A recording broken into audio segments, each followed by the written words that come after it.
Why was Venkatachalya committee was made? याद है? Revise करें ना करें? Review of working of the constitution.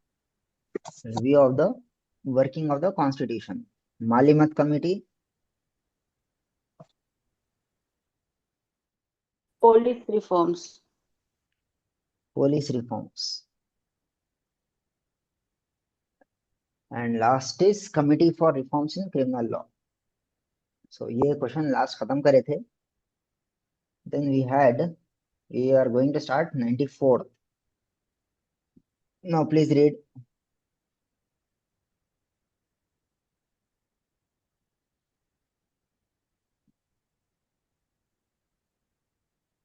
Please read the question. Which one of the following is not a remedy for breach of contract? So question क्या है? Which one of the following is not a remedy? बोल रहा हूँ. Not Which one of the following is not a remedy for breach of contract? So what is breach of contract? देख, कभी कोई civil law breach हुआ तो क्या मिलता? पनिशमेंट मिलता या कंपेंसेशन मिलता? compensation. कंपेंसेशन. Punishment. देखिए, कानून दो तरीके के हैं. लॉ कौन से है law? One is civil law Civil law, criminal law. And criminal law. ठीक है. अगर सिविल लॉ ब्रीच हुआ माने वायलेट हुआ, वायलेट और ब्रीच, तो क्या मिलता है आपको? कॉम्पेंसेशन. Compensation. उसको बोलते हैं डैमेजेस. समझ में आया? Civil law, if it is violated, either you will get compensation or you will get injunction, माने काम रुका देना, स्टे ऑर्डर, या जो काम का वादा करे थे वो काम करके देना. इट इज स्पेसिफिक परफॉर्मेंस बोलते हैं उसको. सो अगर सिविल लॉ ब्रीच है तो क्या क्या मिलता है आपको?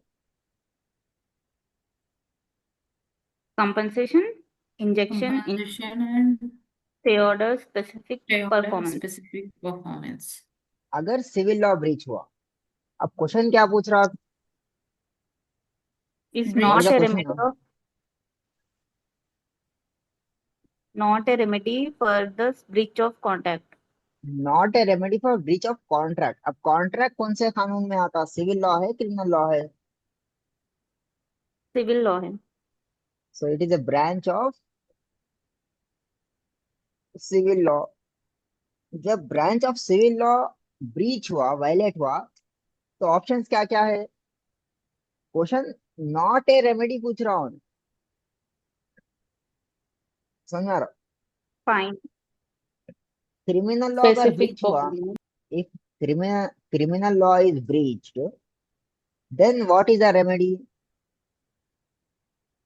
या तो आपको Damages, criminal law, Damages. performance. Criminal law Criminal law में punishment और fine. पनिशमेंट मिलता. वो पनिशमेंट या तो डेथ पनिशमेंट रहती, या तो आपको क्रिमिनल लॉ का है 6 टाइप ऑफ पनिशमेंट्स है. क्रिमिनल लॉ में there are 6 types of punishments. कौन से है? Under section 4 of BNS. What is BNS?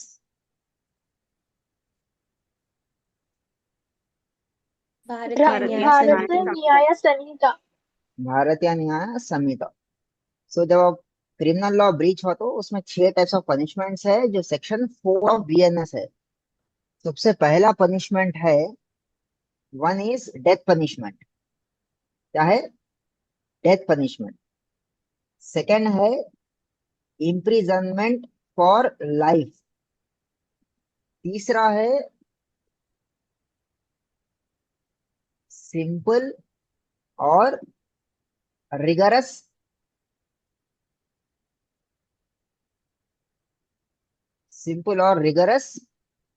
Imprisonment. Fourth है फीचर ऑफ प्रॉपर्टी, माने जब्त कर लेना। पांचवा है फाइन। क्या है पांचवा? फाइल। Fine. और सिक्स्थ है कम्युनिटी सर्विस। तो अगर क्रिमिनल लॉ ब्रीच हुआ तो कितने टाइप्स ऑफ पनिशमेंट्स है? Six type of punishment. What are दो six types of punishments? Death है, Death, imprisonment of life, simple rigorous imprisonment, property. Death, feature of property, hmm fine और community service. और ये कौन से सेक्शन में है? Under Section 4 section 4। और अगर आप पुराने क्रिमिनल लॉ की बात करें तो आईपीसी में 5 टाइप्स ऑफ पनिशमेंट्स थे। कितने थे? 5. 5। In IPC we have 5 types of punishments under section 53। Community service नहीं था आईपीसी में, समझ में आ रहा? सो क्वेश्चन आता आपको। और जो कम्युनिटी सर्विस है ना, community service is for 6 types of offences.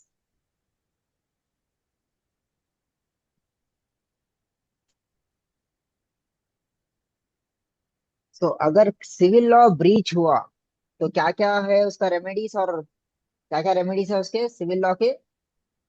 damages, injunction, and specific performance.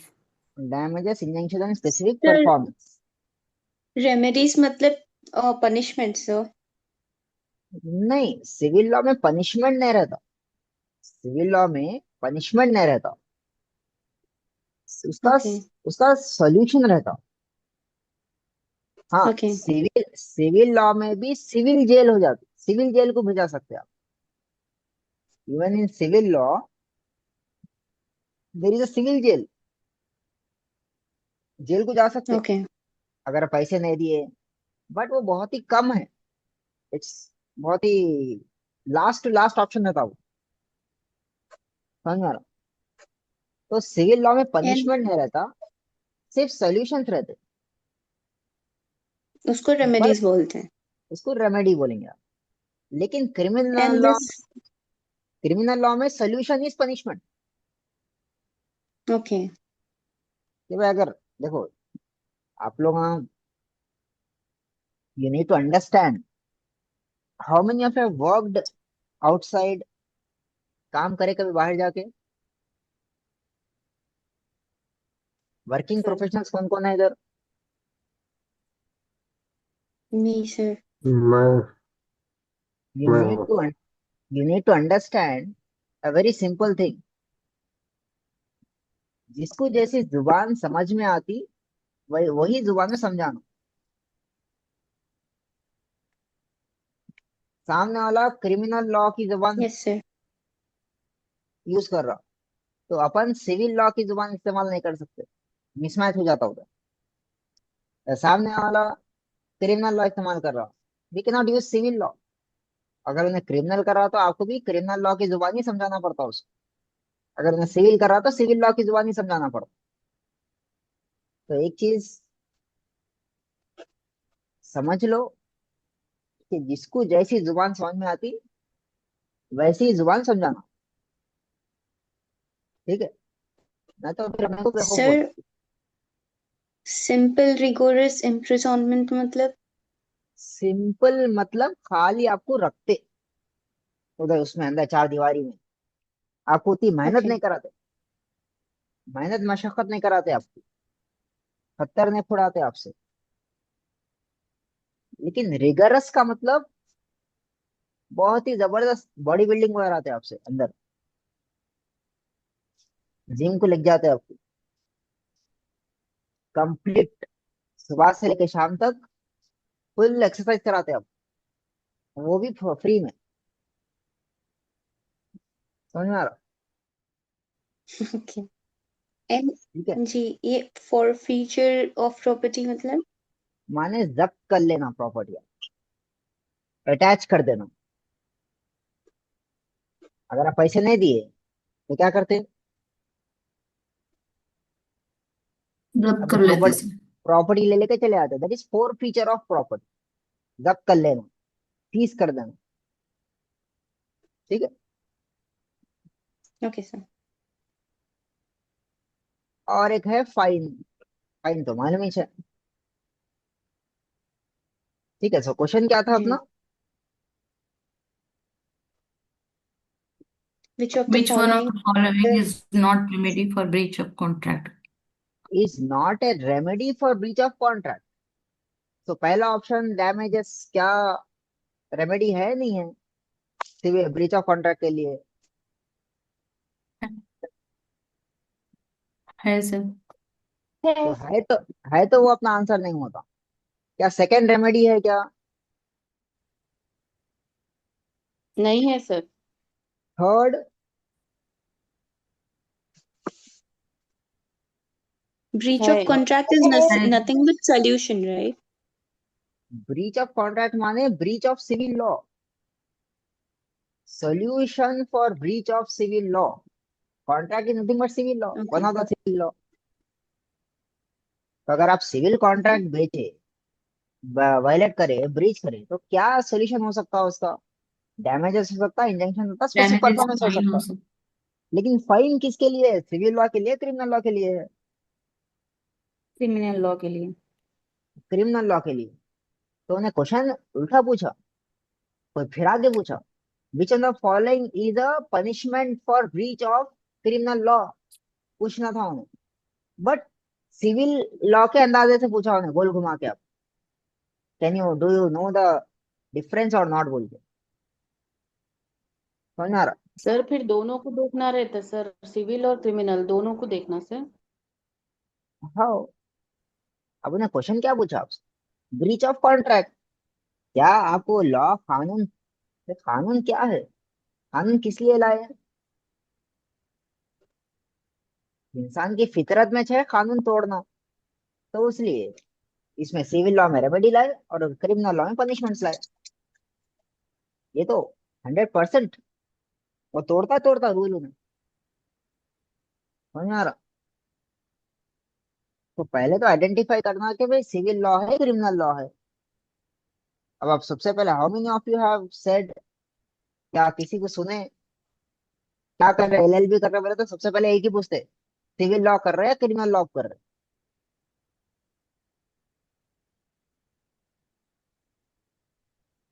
तो you have to know what is civil law and what is criminal law.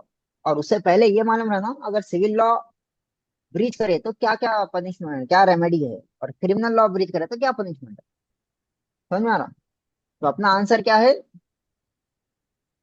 Not a remedy for breach of contract. Which one is not a remedy Injunctions. For? Injunctions. Injection. Injunction. Injunction क्या है? Fine सोच समझ के जवाब दियो, ये दिमाग में रह जाता सबके। Not a remedy for breach of contract. तो contract breach, remedy breach of contract क्या क्या है? damages, injunction, Damages है। and performance. Damages, injunction and stress performance. तो क्या नहीं है सिविल लॉ का, कौन सा नहीं है इधर? Fine. Fine. Fine. तो सर ये फाइन। क्वेश्चन से समझ कैसे आना कि ये सिविल का है या क्रिमिनल लॉ का क्वेश्चन है? कॉन्ट्रैक्ट क्या है? Contract कौन सा civil. Contract? Civil law. Contract कौन से उसमें आता? एग्रीमेंट। एग्रीमेंट है, Agreement कॉन्ट्रैक्ट contract. है। It's a branch of Civil law. Civil law. Civil law. देखिए, ओके। कोई सिविल एग्रीमेंट करे, ज- जमीन का एग्रीमेंट करे, सिविल कॉन्ट्रैक्ट करे, तो उसे क्या बोलेंगे आप? Civil law. Breach of Contract. contract. समझ में आ रहा? क्लियर है point? Yes, sir. Sir Yes, यहाँ sir. पे रेमेडी देख के भी सिविल लॉ समझ सकते हैं ना सर? सिविल लॉ में रेमेडी लाए, क्रिमिनल लॉ में पनिशमेंट लाए, बोले ना सर? हाँ, ठीक है भाई, रेमेडी भी है, ये ऐसा भी समझ सकते हैं आप। तो रेमेडी इस्तेमाल करो, सिविल लॉ समझो। लेकिन कभी कभार कंफ्यूज करने के लिए उन्हें रेमेडी इस्तेमाल नहीं करता वर्ड। तो अब आपकी मर्जी है, देखो 4-5 एंगल्स है उसके, आपको समझना है वो चीज। ठीक है। So contract is nothing but civil law. Civil law breach हुआ तो क्या क्या रहता उसको? रेमेडी रहता। अब नॉट ए रेमेडी पूछ रहा हूँ, तो पहले तो क्या क्या रेमेडीज है सर मालूम करना। इंजंक्शन क्या रहता है? स्टे ऑर्डर्स, कोई काम कर रहा तो रोका देना, तो काम रोक के बैठा तो उसको चलाना, इंजंक्शन बोलते हैं। ठीक है। जी सर। अब घर में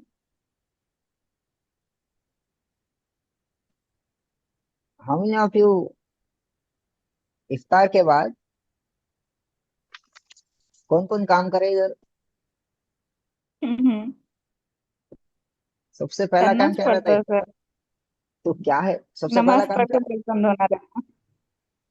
नमाज पढ़ते कि किधर जाना फिर? बर्तन धोना, किचन। नहीं करे तो इंजंक्शन आता आपको पीछे। और फिर उसके बाद में फिर अब क्या बोलते हैं, सुबह में शहरी में स्पेसिफिक परफॉर्मेंस करना रहता।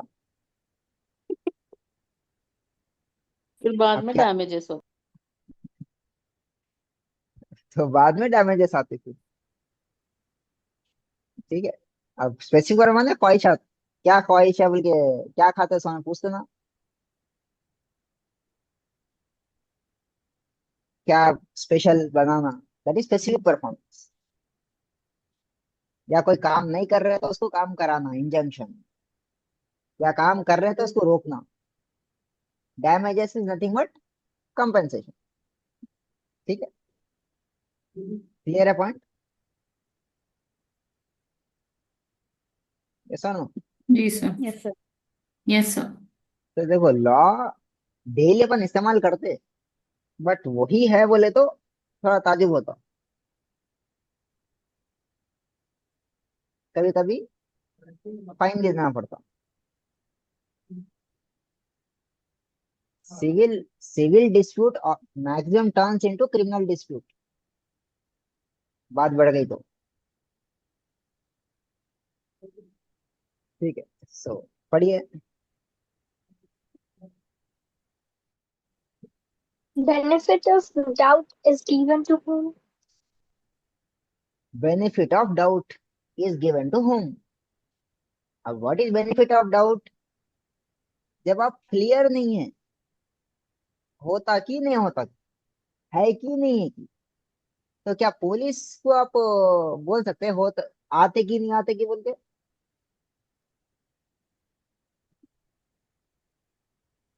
पुलिस वाले आना है तो आते, नहीं आना तो नहीं आते। पुलिस। जज को बोल सकते हैं जजमेंट देते कि नहीं देते कि बोल के? No. Prosecutor is nothing but government का जज है, गवर्नमेंट का वकील है, क्रिमिनल लॉ का वकील है। एक्यूज क्या है? What is accuse? अब एक्यूज उन्हें काम करा कि नहीं करा कि डाउट रहता। ठीक है। देखिए कितने तरीके का कानून है, 2 types. To कौन से? Criminal law and criminal, civil. civil. Civil law का देखिए, अब सिविल लॉ अगर ब्रीच हुआ तो क्या है? सिविल लॉ ब्रीच हुआ तो क्या है उसका मतलब, क्या क्या मिलता? damages or compensation, injunction, or specific damages, performance. Compensation, injunction और स्पेसिफिक परफॉर्मेंस। Performance. ले, लेकिन ये प्रूव कैसा होता कि रेमेडी होना छोना है बोल के? उसको बोलते हैं preponderance of evidence. Pre-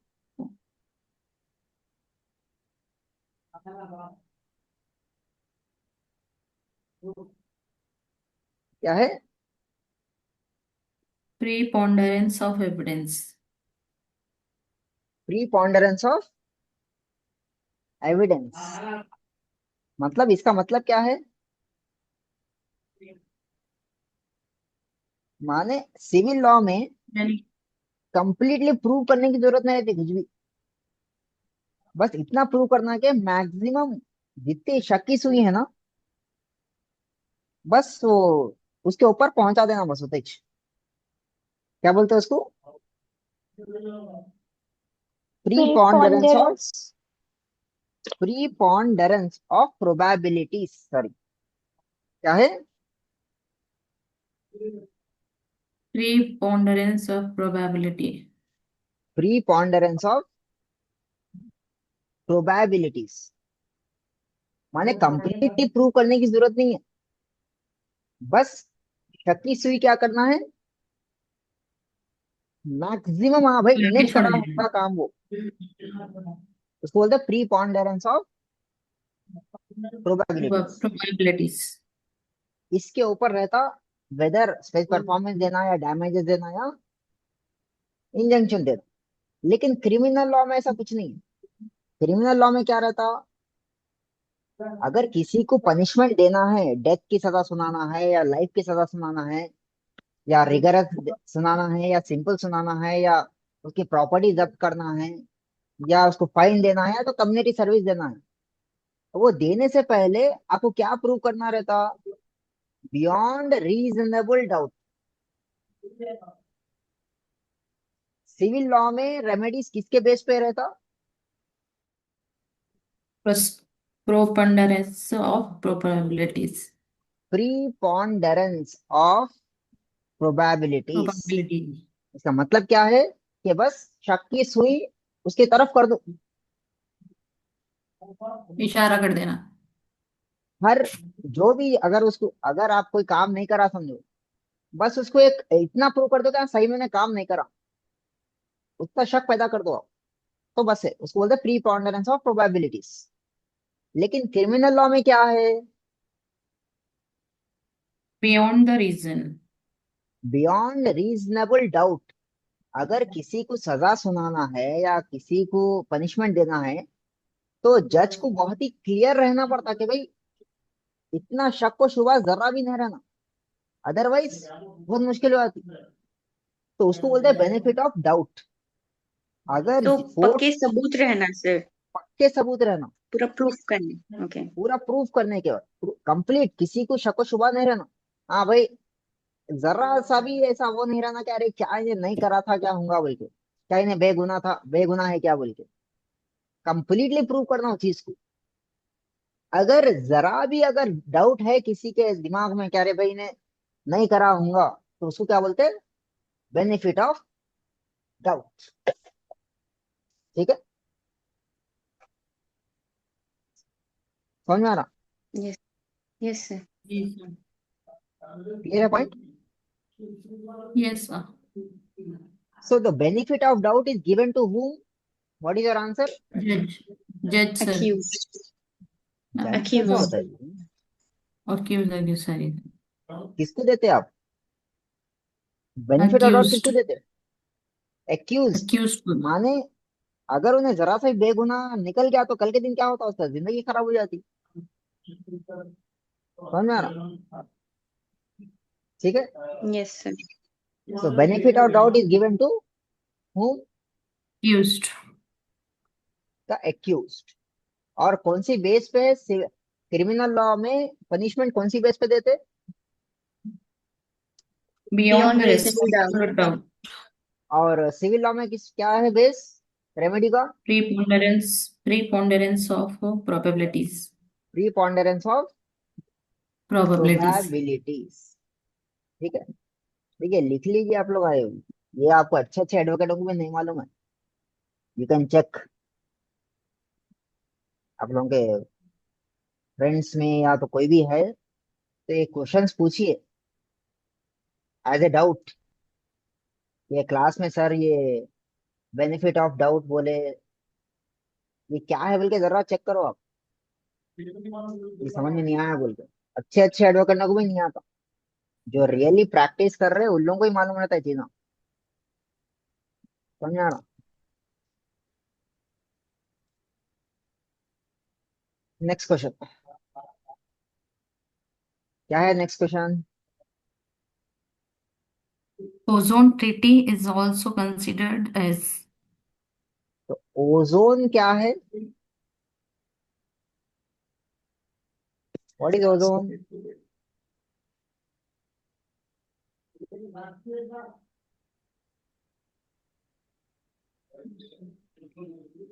one type of declaration. Ozone, what is ozone? Geography पढ़े नहीं पढ़े? Yes, ozone is the layer. अपने जो अर्थ है, अर्थ के अतराफ जो प्रोटेक्टिव लेयर है ना, जो जी शुआएं सर। आती, जो सूरज के जो रेस आते, अगर डायरेक्टली अगर अपने जमीन पे आ गए तो उससे स्किन कैंसर होता। तो जो Protocols लेयर and और अर्थ के अतराफ जो लेयर है उसको बोलते हैं ओजोन। समझ में आ ozone रहा? layer.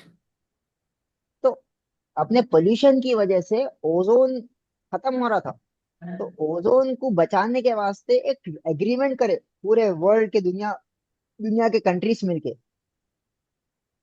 ठीक है, तो उसको वो ओजोन के रिलेटेड कौन सा एग्रीमेंट है? Montreal Protocol. So Montreal protocol.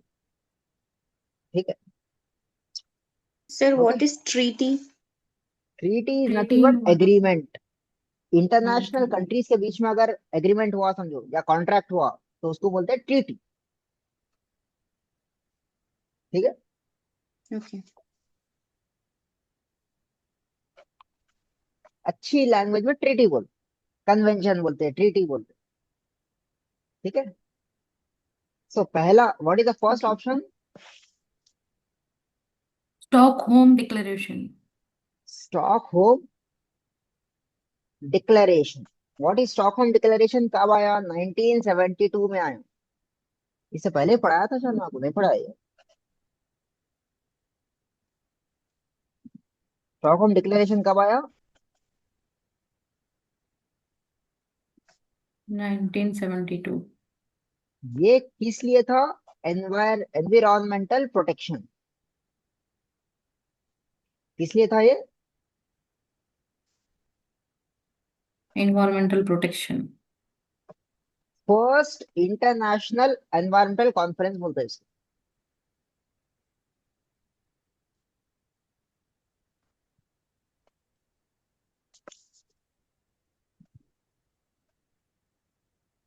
So Stockholm Declaration, what is the year in which Stockholm Declaration has come?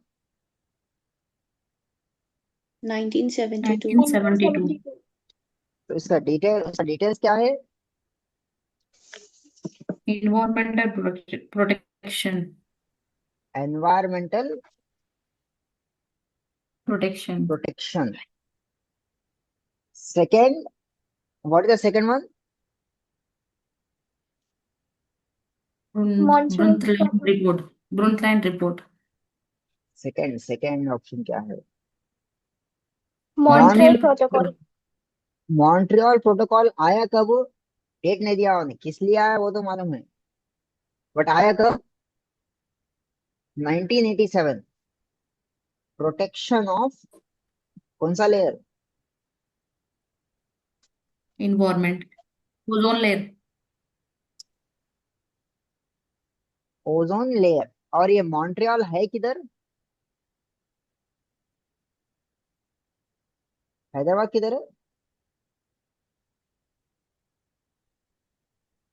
India में। तो मॉन्ट्रियल किधर है? कनाडा में एक सिटी है जिसका नाम है मॉन्ट्रियल। मॉन्ट्रियल। ये सब जगहों के नाम हैं। ठीक है। सो थर्ड ऑप्शन क्या है? ब्रुंसलैंड रिपोर्ट। Brundtland report. ये कब आया? ये भी आया 1987 में आया। ये किसके ऊपर डिपेंड था? इसका सब्जेक्ट मैटर क्या है ब्रंटलैंड रिपोर्ट का? Sustainable development. Sustainable. Sustainable development इन्होंने रिपोर्ट निकाले थे जो बहुत ही फेमस हुई, our common future. So Brundtland report कब आई? 1987। सो किसके ऊपर बेस था ये? Sustainable development. और क्या रिपोर्ट इन्होंने पब्लिश करे थे वो टाइम पे? Our common future. Our common future माने एनवायरनमेंट के बेसिस है ये पूरा। और the fourth option? Beijing declaration. Beijing declaration. ये कब हुआ? 8 1995 मार्च। में हुआ। 1995 में हुआ। Women's it is women's about declaration था sir. It is about women's. सुनिए सुनिए, gender equality and women's rights. Where is Beijing? Beijing किधर है, कौन से शिकागो। कंट्री में? Chicago Chicago sir. Beijing Beijing कौन से इसका, कौन से कंट्री में है? China, sir. इट्स नहीं चाइना। नहीं, चाइना नहीं है। Beijing is in China. So China Beijing sir. Declaration कब आया? अच्छा। 1995 में। और इसका टॉपिक क्या था? Gender gender equality, equality. human rights. Gender equality and women's rights. और इससे ज्यादा नहीं पूछने वाला है उन्हें, तो ज्यादा दिमाग में नहीं लगाना। Okay next question.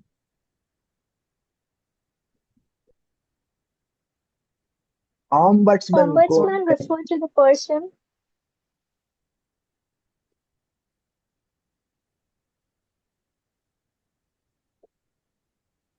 ऑम्बड्समैन कौन है इंडिया में? ऑम्बड्समैन कौन है, पढ़ा है आप लोगों ने?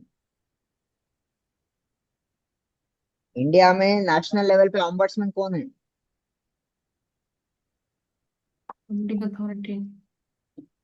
Last class Anticipation, Lokpal, anticipation for public good. Lokpal लोक आयुक्त पढ़ाया। नोट्स रिफर नहीं कर रहे Yes, आप sir. लोग? Central level yes sir. पे anti corruption officer is Yes. Lokpal. Ombuds का मतलब है कि जो कंप्लेंट्स लेता, जो गवर्नमेंट अथॉरिटी जो रहते हैं, पब्लिक अथॉरिटीज रहते हैं, उन लोगों के खिलाफ जो कंप्लेंट लेते हैं ना, उसको बोलते हैं ऑम्बड्समैन। समझ में आ रहा? इंडिया में लोकपाल एट सेंट्रल लेवल पे लोकपाल रहता है, और स्टेट लेवल पे कौन रहता? Lokayukta. Ombudsman. लोक आयुक्त। Look like तो जनरली ऑम्बड्समैन कौन से कंट्री से आया, कौन से कंट्री से इसको फॉलो करें अपन? ये पब्लिक की कंप्लेंट लेता है सर। पब्लिक अथॉरिटी से, गवर्नमेंट ऑफिशियल्स। जो गवर्नमेंट है ना, गवर्नमेंट में गवर्नमेंट में जो काम करते हैं उन लोगों के खिलाफ कंप्लेंट्स लेता है, इसको बोलते ऑम्बड्समैन। ऑम्बड्स। ठीक है। ऑम्बड्स। ये कौन से कंट्री से लिए ऑम्बड्समैन टॉपिक?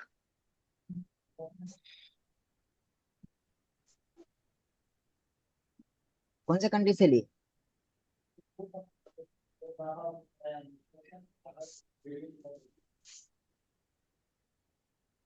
कौन से कंट्री से लिए? पढ़ाया लास्ट क्लास में। Russia, sir.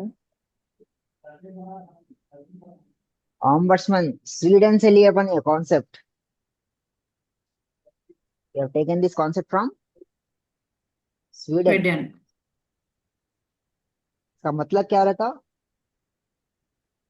Agent of the pupil. Generally क्या बोलेंगे इसको? Agent of the people. So ombuds का मतलब क्या है?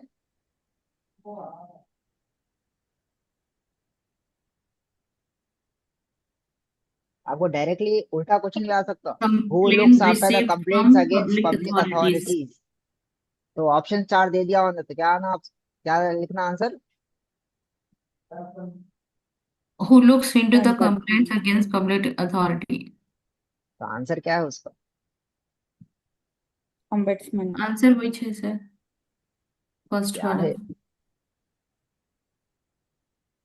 अगर क्वेश्चन पलटा के दे दिया उन्हें, person an officer who looks into the complaints against public authorities, में आंसर क्या लिखते? Ombudsman. ऑम्बड्समैन। Next question.